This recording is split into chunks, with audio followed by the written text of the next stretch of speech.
મોદીના dream project Gandhi આશ્રમના નવીનીકરણનો મામલો રાઠોડ પરિવારની અરજી હાઈકોર્ટે હવે ફગાવી દીધી છે।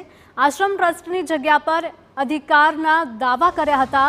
અરજદારો માલિકીનો અધિકાર પુરવાર કરવા માટે નિષ્ફળ સાબિત થયા છે તેવું હાઈકોર્ટે કહ્યું છે। 6000 ચોરસ મીટર જગ્યા પર વારસાગત માલિકીનો દાવો કરતી હતી અરજી।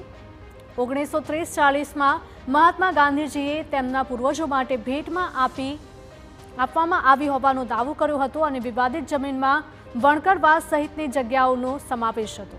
વિવાદિત જગ્યા સાબરમતી આશ્રમ મેમોરિયલ ટ્રસ્ટની હોવાનો દાવો।